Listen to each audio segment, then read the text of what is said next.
Alhamdulillahi Rabbil Alamin. Wassalatu wassalamu ala asrafil anbiya'i wal mursalin wa ala alihi wa ashabihi wa man tabi'ahum bi ihsanin ila yaumiddin. Amma ba'du. Jamaah kaum muslimin muslimat rahimani wa rahimakumullah. Alhamdulillah, pada maghrib kali ini kita kembali bisa bermajlis dalam pembahasan kitab Minhajus Salikin, di mana kita masih berada di dalam ilmu berkaitan dengan fikih sholatil Jumu'ah.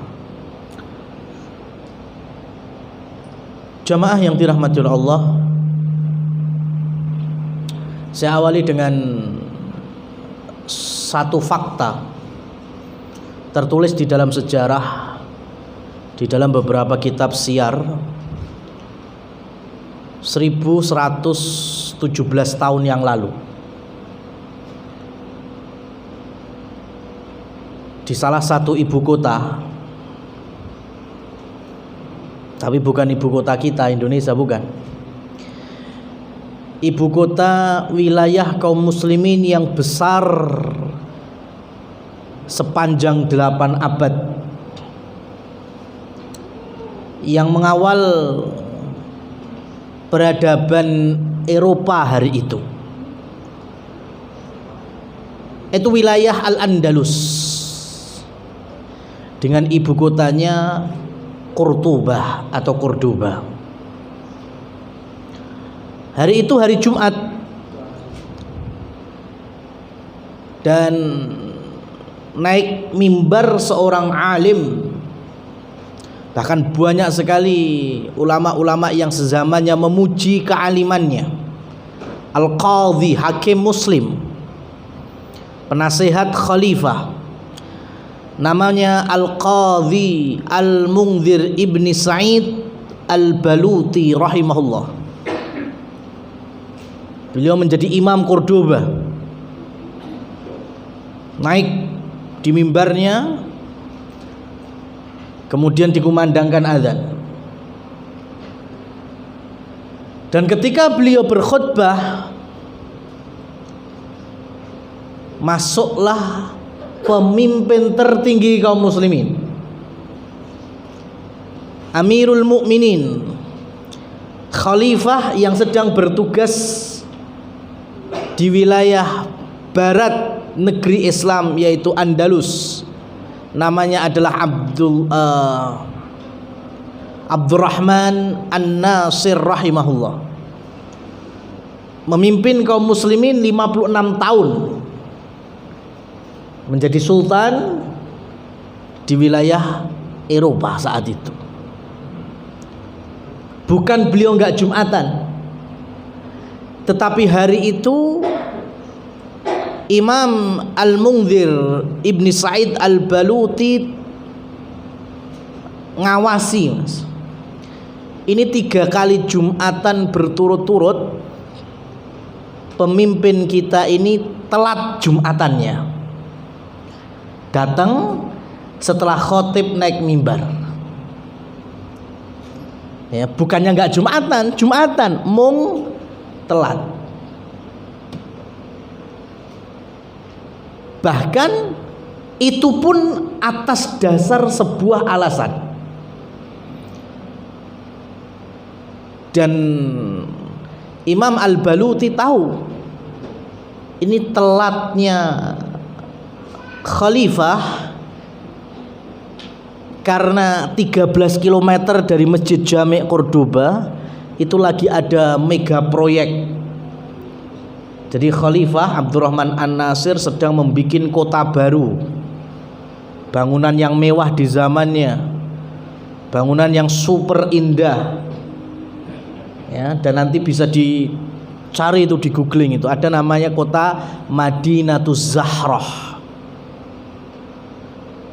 Itu yang dibangun oleh Khalifah, sehingga ngurusi urusan dunia dalam hal ini bangunan kota baru itu sampai telat Jumatannya. Maka Al-Mundhir Ibnu Sa'id Al-Baluti di sela-sela khutbahnya beliau akhirnya membacakan potongan ayat dari firman Allah Subhanahu wa taala untuk seluruh kaum muslimin, supaya kaum muslimin tahu semuanya bahwa Allah Subhanahu wa taala berfirman di dalam Asy-Syu'ara ayat yang ke-123 dan seterusnya, atabnuna bikulli ri'in ayatan ta'bathun wa tattakhiduna masani'a la'allakum takhludun wa idza batashtum jabbarin fattaqullaha wa ati'un. Jadi khatib Ibnu Sa'id Al-Baluti menyampaikan firman Allah ini. Apakah kalian itu membangun bangunan yang tinggi-tinggi, menjulang, ya, megah dan mewah? Apa akan kalian tinggali seumur hidup? Apa kalian kekal di dalamnya sehingga memunculkan rasa kesombongan? Kemudian kalian akan memimpin dengan kezaliman sak penake dhewe, ya, bermudah-mudahan menzalimi rakyatnya. Fattaqullah wa atiun, maka bertakwalah kepada Allah dan taatlah terhadap syariat. Ini ayat turun di zaman siapa? Zaman Nabi Muhammad sallallahu alaihi wasallam, jauh sebelum Islam masuk Spanyol. Tapi ketika ayat ini diucapkan oleh Imam Ibnu Sa'id Al-Baluti, itu Khalifah Abdurrahman An-Nasir tertampar keras, seakan-akan ayat itu baru saja turun, seakan-akan ayat itu baru saja beliau dengar. Itu nikmatnya, ya, kalau punya pemimpin tapi berangkat dari kesolehan. Saat salah atau teledor, itu diluruskan gampang, ya, tinggal dinasihati dengan ayat, dengan hadis Nabi, ya. Cepat sadarnya. Kenapa? Karena sebelum menjadi khalifah, ya, sebelum menjadi pemimpin bangsa, beliau sudah mengawali dengan memahami agama Allah dan Rasulnya ini, dekat dengan para ulamanya, dekat dengan Qur'annya. Jadi enak, ya, seperti doa kita semuanya, Rabbana hablana min azwajina wa dzurriyyatina qurrata a'yun waj'alna lil muttaqina imama. Kita semuanya pengen menjadi waj'alna lil muttaqina imama, menjadi orang yang terdepan, pemimpin dalam kebaikan, yaitu qudwah, suri tauladan dalam hal agama. Tetapi sebelum itu kita harus melewati dulu menjadi qurrata a'yun. Dan seorang tabi'in namanya Muhammad bin Ka'ab di dalam tafsir Al-Baghawi menyebutkan laisa syai' aqarru li'ainil mu'min min an yara zaujatahu wa auladahu muti'ina lillahi azza wa jalla. Tidak ada yang lebih menyejukkan pandangan bagi penglihatannya orang-orang yang beriman melebihi melihat pasangannya, menyaksikan anak-anak turunannya itu taat dan patuh kepada Allah Subhanahu wa ta'ala. Artinya apa? Saleh salihah. Makanya kemudian muncul kaidah as-salahu qablal imamah, as-salahu bidayatul imamah. Kesolehan itu dibentuk sebelum jadi pemimpin. Kesolehan dulu, itu menjadi tangga awal untuk kemudian menjadi pemimpin, baik itu pemimpin agama maupun pemimpin umat, ya. Ini contohnya, seorang penguasa Andalus Jumatan telat ditegur dengan ayat, padahal tegurannya juga secara umum, ya, tidak dikhususkan, itu pun langsung sadar.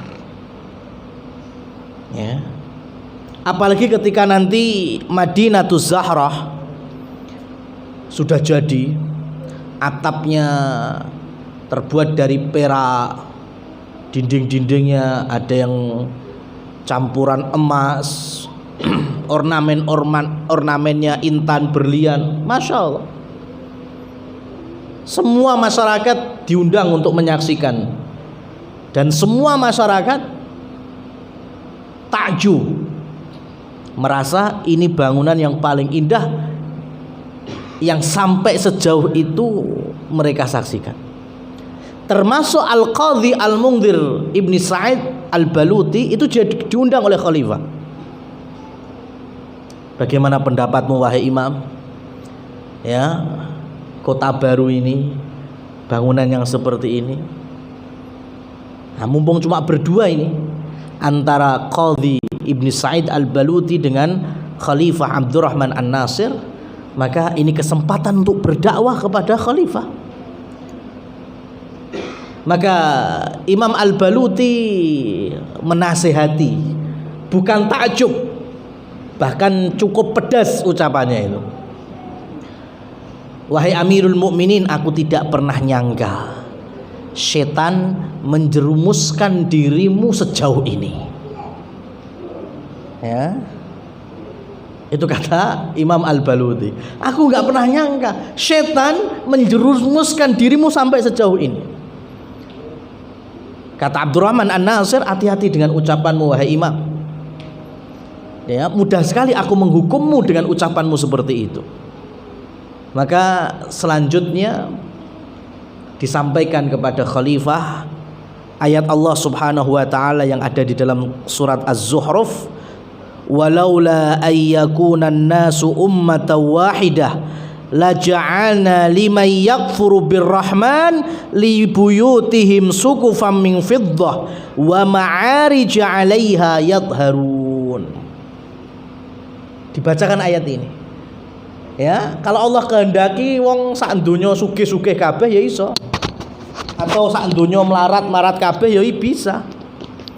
Cuma kan sunatullahnya kan enggak seperti itu. Ada yang kaya, ada yang miskin, ada yang beriman, ada yang kafir. Tapi kalau babakan bangunan-bangunan yang tinggi menjulang, berkilau karena perhiasan emas, perak dan seterusnya, maka di dunia orang kafir sudah disii orang beriman. Ya. Jadi kalau hanya urusan keindahan bangunan, istana dan sejenisnya, orang kafir bisa. Mereka punya itu di dunia, tapi di akhirat mereka tidak mungkin bisa merasakannya. Ya, jadi khalifah, bangunanmu yang kamu bangun ini, Qarun juga sudah pernah bangun, Fir'aun juga sudah pernah bangun, Namrud juga pernah bangun, Nebukadnezar juga sudah pernah bangun. Bahkan jauh sebelum itu kaum 'Ad, Iram dzatil 'imad, kaum Iram, Allah berikan kelebihan mereka, kekuatan fisik dan kepandian dalam membangun pegunungan, bukit-bukit batu, pegunungan tuh diukir, ditatah-tatah jadi omah, jadi istana. Bisa mereka. Tapi mereka beriman atau kafir? Kafir, sehingga Allah musnahkan. Maka mendengar ayat ini Abdurrahman An-Nasir tersadarkan, sehingga beliau bertobat dengan cara mengumpulkan kembali arsitek atau insinyur, tukang-tukang dan lain sebagainya itu untuk menyederhanakan kota yang dikenal dengan Madinatu Az-Zahrah. Emas-emasnya ya dihilangkan, perak-peraknya dihilangkan, ya sebagaimana kesederhanaan yang biasa menjadi ikon dari orang-orang yang beriman. Ini jamaah yang dirahmati oleh Allah Subhanahu wa taala, berangkat dari mimbar Jumat yang membawa maslahat. Ya, jadi mimbar Jumat itu punya andil besar di dalam perbaikan umat. Makanya harusnya difungsikan dengan sebaik-baiknya. Artinya sumber daya manusia khatibnya juga jangan asal-asalan, dan edukasi bagi kaum muslimin sebagai pendengar alias makmum dari Jumatan itu juga harus teredukasi dengan baik bahwa Jumatan itu perkara yang besar. Jangan kemudian diremehkan. Barakallahu fikum. Kita lanjutkan. Di dalam kitab kita sudah sampai muqaddimah khutbahnya Rasul sallallahu alaihi wasallam dengan innal hamdalillah, ya, sampai man yahdillahu fala mudhillalah wa man yudlil fala hadiyalah. Jamaah yang dirahmati Allah, berkaitan dengan khutbah Jumat, para ulama terbagi menjadi dua pendapat yang besar. Meskipun kalau kita preteli ya bisa lebih dari dua, tapi intinya dua. Yang pertama adalah komunitas para ulama yang melazimkan khutbah Jumat dengan berbahasa Arab. Ya. Baik jamaahnya tahu bahasa Arab atau tidak mudeng bahasa Arab. Memang ada pendapat demikian. Karena Rasulullah SAW setiap Jumatan pasti khutbah pakai bahasa Arab. Ya, dan Jumatan dari khutbah sampai sholat itu kan kita tinggal niru. Seperti sholat zuhur kita 4 rakaat, subuh 2 rakaat, itu kan niru. Bacaan sholatnya juga niru dari Nabi. Maka kalau Nabi SAW khutbah pakai bahasa Arab, maka dimanapun khatib berpijak di belahan bumi manapun, ya harus pakai bahasa Arab. Mbuh jamaah mudeng, mbuh jamaah gak mudeng. Memang ada pendapat seperti ini. Ya. Nah, tapi sebagian yang lain, dan inilah yang kemudian dinasihati oleh para ulama kontemporer, ahli fikih zaman-zaman sekarang, bahwa sebagaimana kisah tadi, bahwa khutbah itu harus membawa maslahat,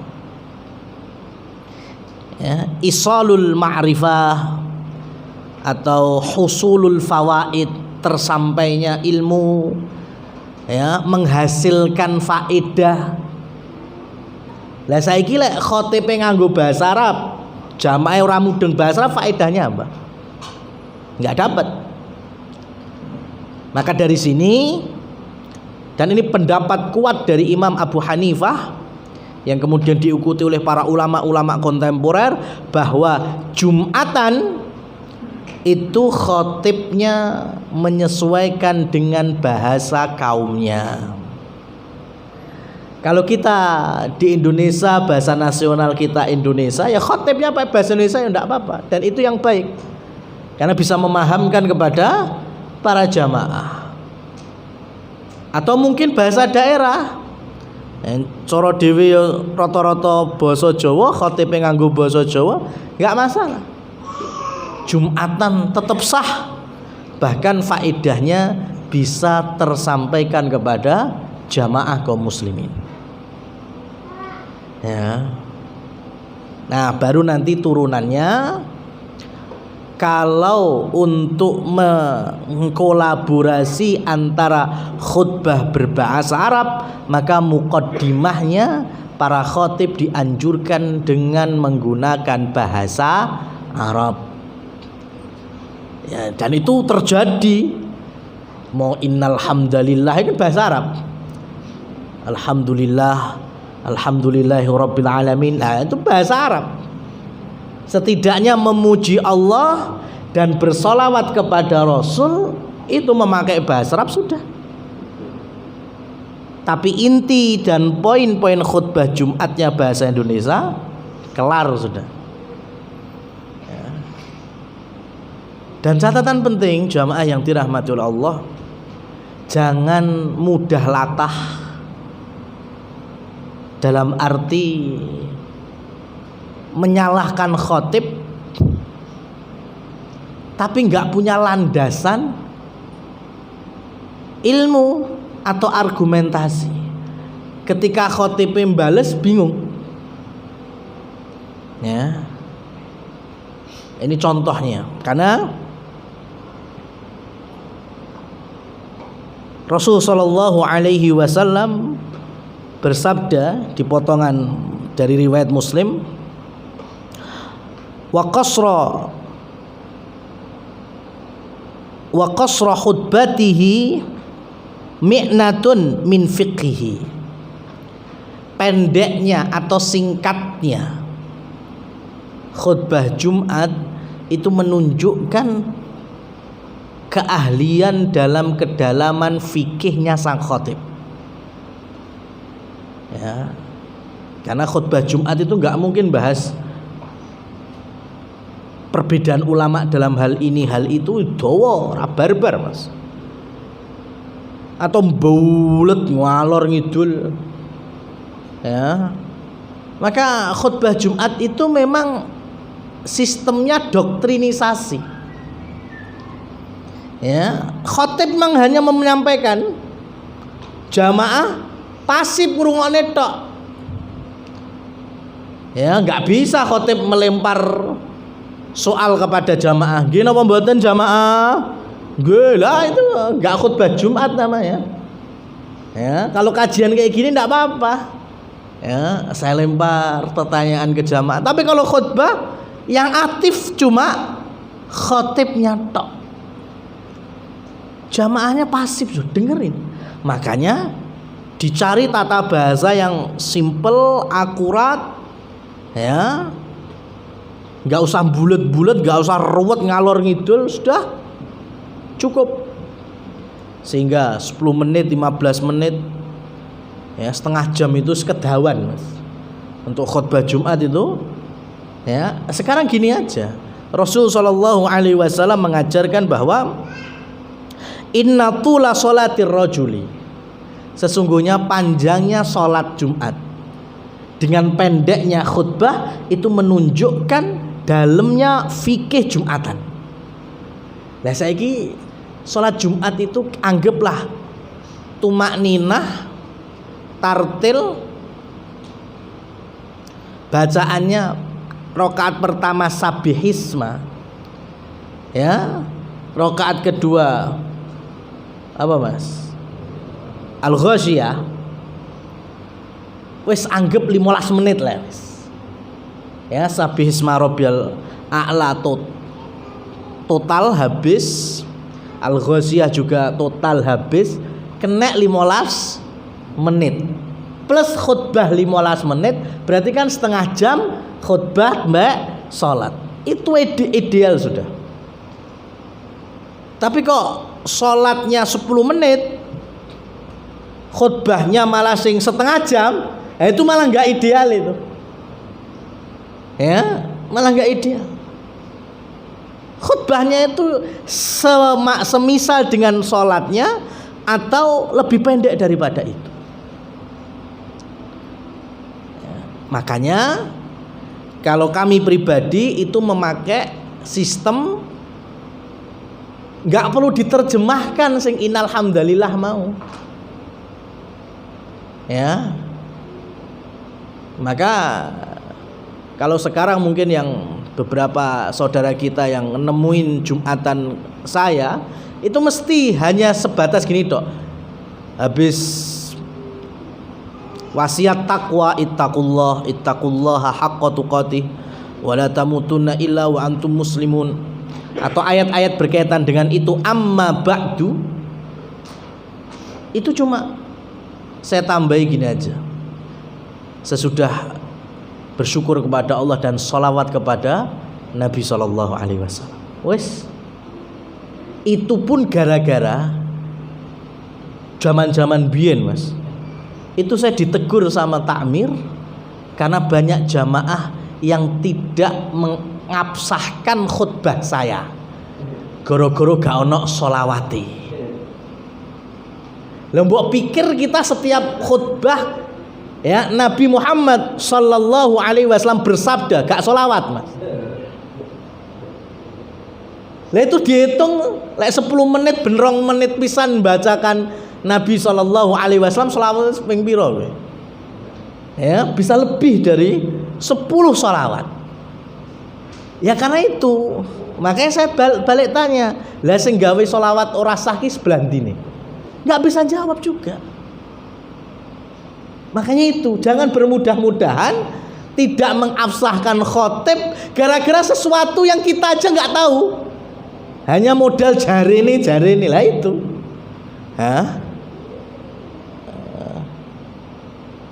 Lawang saya pernah luput yo Jumatan yang Masjid LDI yo khutbah bahasa Arab total yo saya gak protes kok. Ya kan?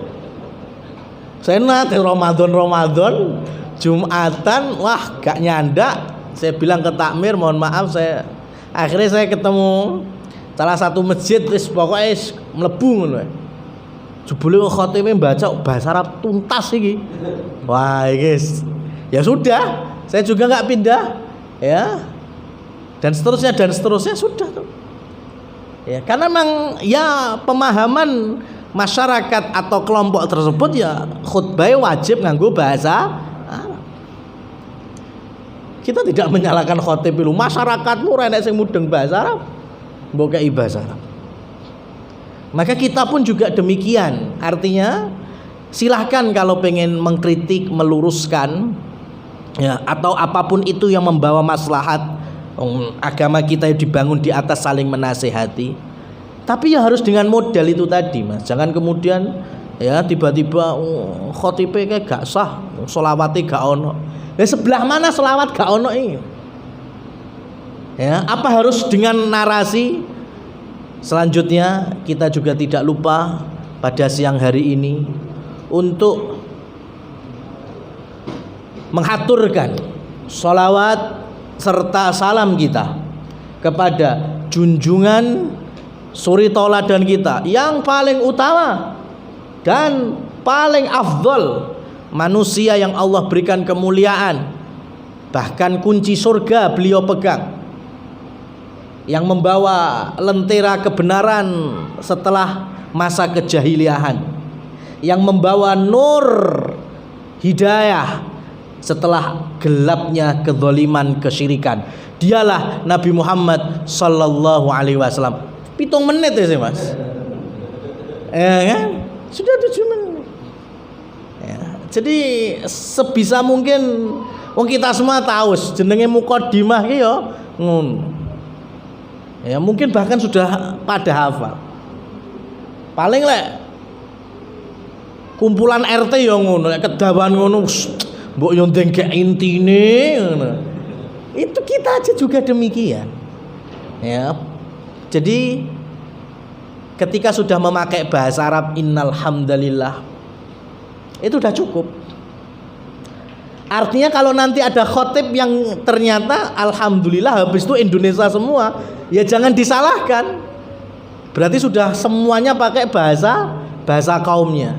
Paling cukup alhamdulillahirabbil alamin, segala puji bagi Allah. Kita bersyukur di hari Jumat ini kita bisa melaksanakan ibadah Jumat dan kita berselawat kepada Nabi Muhammad sallallahu alaihi wasallam. Semoga kita termasuk umatnya yang senantiasa ya berjalan di atas ketakwaan. Wis kena kabeh itu.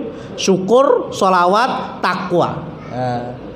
Ya tanpa bahasa Arab. Kan? Ya, jadi kalau bisa kan di intinya situ. Nah, jadi sudah kita tahu ya bahwa khutbah Jumat ada yang pure bahasa Arab, ada yang dikembalikan kepada bahasa kaumnya. Dan yang kedua ini yang membawa hikmah lebih besar, apalagi dikombinasikan separuh bahasa Arab atau seperempatnya bahasa Arab, yaitu dalam pembukaannya, dan sisanya itu berbahasa kaumnya. Dan di dalam khutbah doa itu hukumnya sunnah. Ya, jadi kalau khotib tiba-tiba mbuh sadar, mbuh gak sadar, mbuh lali atau memang sudah settingannya seperti itu, selesai khutbah yang kedua nggak ditutup dengan doa.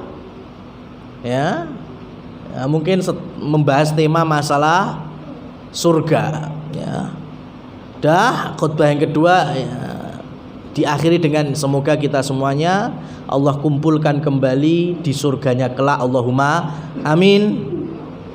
Walhamdulillah. Sudah, mau pakai salam nggak pakai salam bebas, turun kemudian. Jenengan ya ampun kaget, loh endi dongane?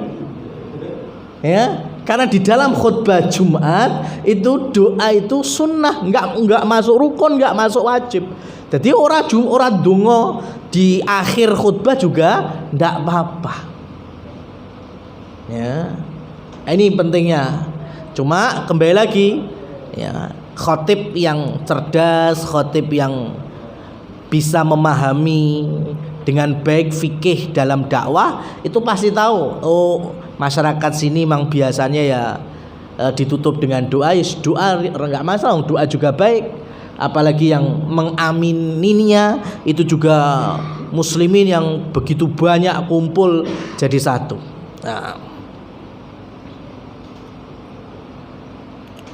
Wa yustahabbu an yakhtuba ala mimbar. Disunahkan khotib untuk berkhutbah di atas mimbar. Berarti lek gak ono mimbar ngadeg tok ya ndak apa-apa. Umpama mimbarnya sedang direnovasi ya, atau lagi dicat ulang ya, kemudian adanya cuma dingklek misalnya, berdiri di atas dingklek ya ndak apa-apa ya. Tsumma yajlis wa yu'adzin al mu'adzinu. Kemudian duduk, artinya habis salam duduk dulu, muadzin pun mengumandangkan azan. Tsumma yaqumu fayakhtub, baru kemudian berdiri untuk berkhutbah. Tsumma yajlis, kemudian duduk. Ya, lek gak enek mimbar duduknya gimana? Ya terserah. Yang penting depro ya ndak apa-apa. Ya, kemudian ngadeg lagi. Tsumma yakhtub khutbata tsaniyata, kemudian berdiri lagi, berkhutbah lagi, khutbah yang kedua. Nah, jadi khutbah yang kedua itu jamaah yang dirahmati Allah itu kondisinya bebas. Jadi khutbah kedua itu tidak mesti hanya doa. Kalau di kita memang familiarnya khutbah pertama itu materi, khutbah yang kedua adalah doa. Padahal nggak demikian.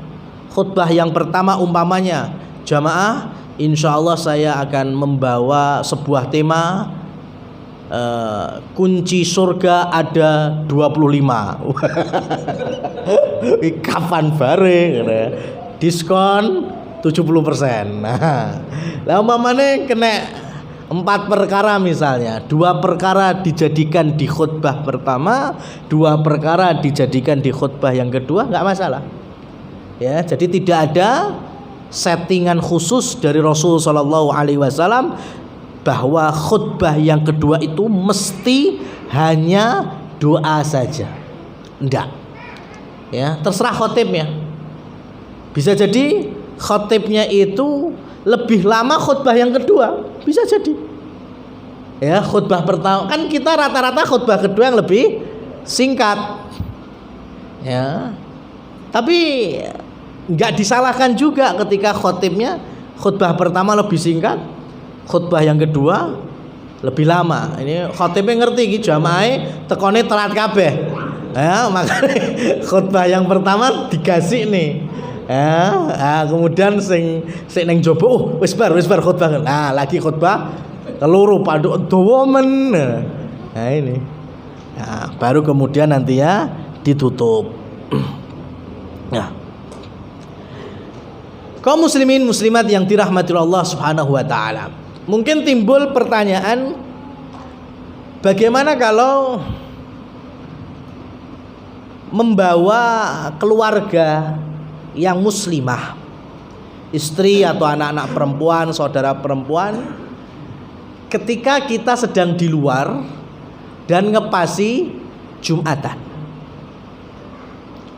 Ya, kalau masalah safar sudah saya sampaikan berulang kali ya. Ini awake dhewe ra safar iki. Ya, mungkin pengen ngejak blonjo keluarga di hari Jumat. Ya, hitungannya cepet, jebule molor. Atau harusnya cuma satu tempat saja, membutuhkan beberapa tempat. Akhirnya ketemu Jumatan. Laki-laki jelas wajib untuk Jumatan, maka dicarilah masjid Jumatan. Nah sekarang bagaimana keluarganya yang perempuan? Ya, apakah ikut Jumatan atau nunggu neng ngesor talok wong ngisor pelem mbek jajan batagor? Maka dilihat kondisinya. Kalau masjid yang kita sholat Jumatan itu ternyata ada jamaah wanita, mungkin di lantai atasnya ada jamaah wanita khusus, ya, membuka jamaah Jumatan khusus untuk muslimah, maka lebih baik diminta untuk ikut Jumatan. Kenapa? Karena ada misi tadi, mendapatkan pahala mendengarkan khutbah. Ya, itu kalau ada jamaah muslimatnya. Tapi kalau ternyata nggak ada, ya sak masjid kuwi lantai ngisor, lantai dhuwur kur jamaah muslimin tok, nggak ada muslimatnya, ya sudah, ya berarti keluarga kita yang wanita tidak perlu diajak masuk untuk Jumatan. Ya, jadi dilihat kondisinya. Ya, kalau kondisinya ada, silakan. Ya, maka dari sini perempuan tidak boleh mendirikan Jumatan. Ya, tapi mereka boleh ikut serta Jumatan bila mana ada jamaah sama-sama muslimah. Jadi enek sak-RT ini, ibu-ibu PKK misalnya. Ya, kemudian waya Jumatan duwe musala dhewe. Diadani dhewe. Muslimah ya. Dikhotibi dhewe tanpa mikrofon kabeh mamanya. Enggak ada pengeras suara, wis penting sing ngrungokne ya kursi ning jero kuwi tok. Semuanya perempuan muslimat. Ya, boleh apa enggak seperti ini? Ya enggak boleh. Ya, karena wajibnya Jumatan hanya laki-laki. Perempuan enggak wajib. Jadi enggak usah ngoyo mendirikan Jumatan. Ya, oleh melok Jumatan. Beda lho ya, ngedekne mbek melok. Ya, kalau melok kan enggak ngedek nih, melok ya. Neng kono masjid ada jamaah putrinya untuk Jumatan, ikut. Yang mendirikan siapa? Yang muslimin. Muslimah hanya ikut serta aja. Ya, makanya sama ketika safar itu tadi, kalau kita dirikan Jumatan ya nggak boleh. Bingung kita nanti, nggak bisa kita jamak dengan sholat asar. Ya, makanya yang bisa itu hanya melok tok, nebeng. Dan yang paling aman ya kita tidak mendirikan Jumatan atau kita menggantinya dengan sholat duhur. Karena kita safar maka kita bisa mengqashar atau menjamaknya sekalian. Summa tuqamus sholatu, baru setelah khutbah didirikanlah sholat. Ya, fayusalli bihim rakaataini. Ya, maka sholat bersama kaum muslimin berjumlah 2 rakaat. Nah, jamaah yang dirahmati Allah, ada perbedaan antara Imam Malik ya, Imam Abu Hanifah dan Imam Syafi'i dan Imam Hambali. Beberapa imam zaman dulu itu membolehkan khutbah Jumat, khutbahnya ya. Jadi khotib naik mimbar itu belum masuk sepenuhnya waktu duhur. Ya.